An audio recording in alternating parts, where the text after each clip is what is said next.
Uşaqlar, demin 10 mayda keçirdiyi sınav imtahanının situasiyalarına biz baxasıyıq. Yəni 3 dənə sualdan ibarətdir. Səmani birinci sualı oxu. Təkrar elman zavodunda ağır dəmir parçalarını xüsusi maqnit qurğusu özünə səs edərək qaldırır və lazım olan yerdə maqnitsləşdirərək onları uçaldır.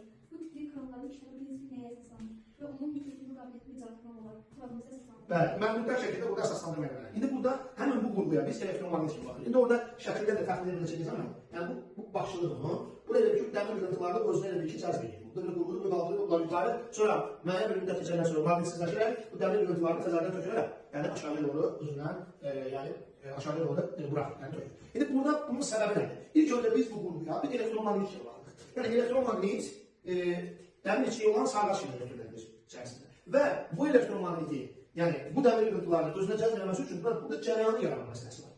Yəni biz bilirik ki, elektrik cərəyanı maqnit sahəsinin mənbəyidir və cərəyan olmasa maqnit sahəsi yarana bilməz. Ona görə də buradakı cərəyan, cərəyan eşiyinə görə bu qurğuda maqnit qabiliyyəti yüksəlir, dəmir qırıntılarını özünə cəzb edir və yuxarıya doğru onu qaldırır və sonra maqnitsizləşərək müəyyən müddətdən sonra özündən buraxır. Və bu olan isə əsaslanır cərəyanın maqnit təsirinə. Yəni cərəyanın maqnit təsiri nədir? Yəni hər bir cərəyanlı mühit öz ətrafında maqnit sahəsini yaradır.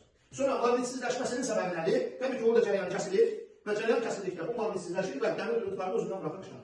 Yəni cərəyanın maqnit təsirinə bunun birincisi əsaslanır. Hətta burada cərəyanın artıq azalmasına görə elə deyirlər ki, elektromaqnit induksiya hadisəsində yəni əsaslanır. Yəni hər ikisini götürüb həm elektromaqnit induksiya hadisəsi, həm də cərəyanın maqnit təsirinə əsaslanır bu qurğunun işləyicisi. Və bunun yük götürmə qabiliyyətini deyir, artırmaq üçün nə etmək lazımdır? Təbii ki, buradan keçən, yəni bu sistemdən, qurğudan keçən cərəyan şiddətini, qiymətini, yəni cərəyan şiddətini artırmaq lazımdır ki, bu da maqniti daha güclü olsun maqnit qabiliyyəti və daha ağır yük götürmə qabiliyyətinə malik olsun. Bax, bu bizim birinci situasiyamızın yəni cavabı.